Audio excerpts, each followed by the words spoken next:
Pada kali ini saya akan membacakan hasil resuman saya pada materi hari ini pada tanggal 1 September 2021 yang dibacakan oleh pemateri. Yang pertama adalah tentang kunci mengendalikan pandemi. Yang pertama adalah vaksinasi dipercepat untuk herd immunity. Yang kedua, disiplin berprokes. Nah, terus dampak terhadap pandemi COVID-19 yang pertama adalah turunnya pertumbuhan sektor ekonomi, melemahnya daya beli, hilangnya pekerjaan. Untuk dalam bidang sektor pendidikan, yang pertama adalah putus sekolah, anak harus bekerja, persepsi orang tua, kekerasan pada anak dan risiko eksternal, penurunan capaian belajar.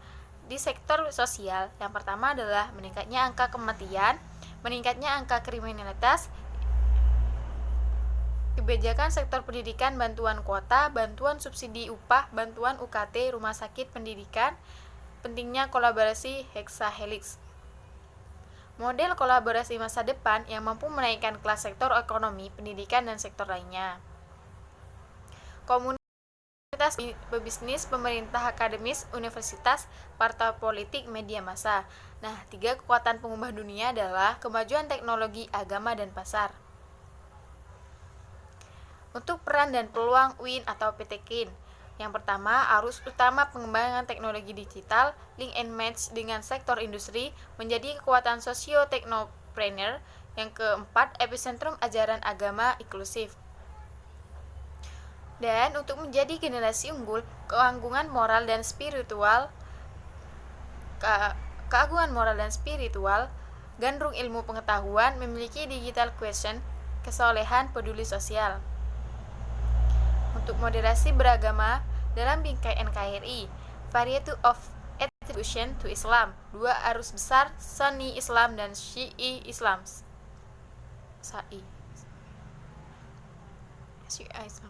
Sosiologi labeling, Islam atau Muslim, liberal, sekuler, pragmatis, modernis, tradisionalis, fundamentalis, ekstremis, teroris. The most contemporary labels, moderate Islam dan Islam Nusantara. What is moderation in Islam? Nah, definisi moderasi secara etimologis wasatiyah berarti jalan tengah. Posisi tengah berkeadilan. Secara terminologis, pemahaman atau praktek keagamaan yang menjunjung tinggi kesetaraan, keberagaman, toleransi dengan berpijak pada prinsip tawazun antara rasio, logika, teks serta konteks. Kenapa moderasi relevan dan urgen di Indonesia? Karakter Islam sebagai agama rahmatan lil alamin yang menjunjung tinggi keadaan dan harmoni antar pemeluk agama. Yang kedua, historitas Islam di Indonesia. Yang ketiga, karakter masyarakat Indonesia yang lekat dengan kesatuan. Yang keempat, ideologi bangsa Pancasila dan moto Bhinneka Tunggal Ika. Sedangkan tentang isu-isu politik yang terkait dengan Timur Tengah dan politik global, baik secara langsung atau tidak, dapat mempengaruhi pemahaman dan sikap keberagaman masyarakat Indonesia, serta mengganggu agenda moderasi Islam, seperti konflik Palestina versus Israel, aliansi politik Arab Amerika, oil, political despotism, and hypocrisy. Peran mahasiswa harus memerankan diri sebagai agent of change dalam menguatkan dan mendiseminasi agenda modernisasi. Mahasiswa harus mengedepankan kepentingan kebangsaan dan keagamaan yang sesuai dengan prinsip moderasi. Mahasiswa UIN harus cerdas, akademik, religius, dan berkebinekaan.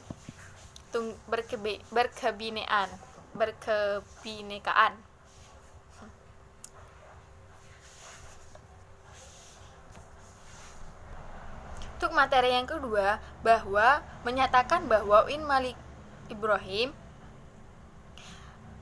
menjadi satu pintu karena UIN Maulana Malik Ibrahim punya kantor urusan internasional, kemudian Restu Prestasi LPM, lembaga yang mutu menjadi sistem penjamin mutu LPM yang akan mengawasi setiap saat semua proses pendidikan kemudian terbentuknya Halal Center. Kampus UIN Maulana Malik Ibrahim semakin hari semakin lebih baik dan suatu saat kita semua bisa melakukan dengan instansi dan perguruan baik negeri maupun di luar negeri. Di UIN Maulana Malik Ibrahim memiliki banyak program studi yang tersertifikasi internasional maupun yang terakreditasi internasional. UIN Maulana Malik Ibrahim sejak tahun 2008 sudah mengadopsi atau mendapatkan sertifikasi ISO, kemudian SMM ISO, kemudian pada tahun 2020 kemarin ada 4 program studi yang sudah mendapatkan sertifikasi, dan kemudian juga banyak teman-teman mahasiswa yang dibanggakan oleh Maulana Malik Ibrahim. Tidak banyak internasional adalah dengan mendorong dosen dan juga mendorong mahasiswa untuk teman-teman sekalian peringkat nasional dan lokal. Pada jurnal nasional kemudian, jurnal internasional lebih cepat dan jurnal internasional demokrasi, sehingga semua karya-karya mahasiswa itu bisa menambah sehingga bisa meningkatkan peringkat universitas dengan lembaga-lembaga yang tepat dan benar memilih menyelenggarakan pendidikan melakukan integrasi. Yang kedua, UIN Maulana Malik Ibrahim memiliki pengembangan bahasa Inggris, pengembangan bahasa Mandarin, dan lain-lain. Yang ketika kita sebagai mahasiswa ada rumah tahfidz Al-Quran yang memerintahkan kita harus jauh-jauh tinggi nurani.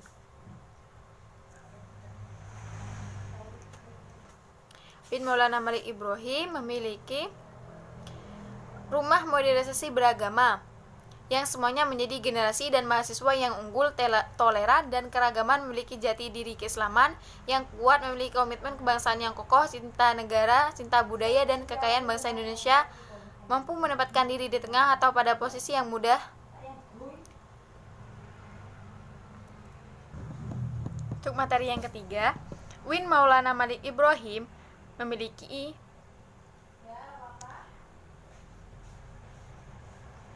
7 fakultas, ada psikologi, humainora, syariah, ekonomi, saintek, dan tarbiyah. Dan UIN berada di tahap pengakuan internasional, reputasi internasional. Oleh karena itu, UIN Maliki sedang memperbanyak event internasional, mahasiswa abroad, program studi internasional, dan lain-lain. UIN Maulana Malik Ibrahim memandukan pengetahuan umum dan agama untuk membentuk karakter melalui Ma'had Al-Jamiah selama 1 tahun. UIN Maulana Malik Ibrahim juga memiliki beberapa fasilitas yang menaungi mahasiswa seperti lembaga bahasa di mana ada bahasa Inggris, bahasa Arab, dan bahasa Mandarin. Perkuliahan berlangsung selama 8 semester dengan 160 sampai 150 SKS dengan penelitian sebagai pengabdian masyarakat dengan mata kuliah profesi, dengan KKN, dengan yudisium, hingga akhirnya wisuda.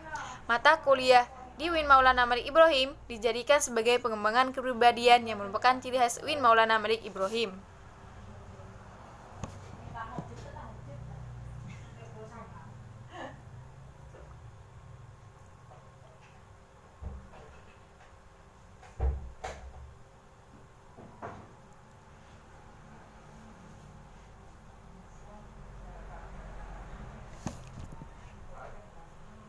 Untuk materi selanjutnya adalah UIN menyatakan bahwa kita adalah the best human material.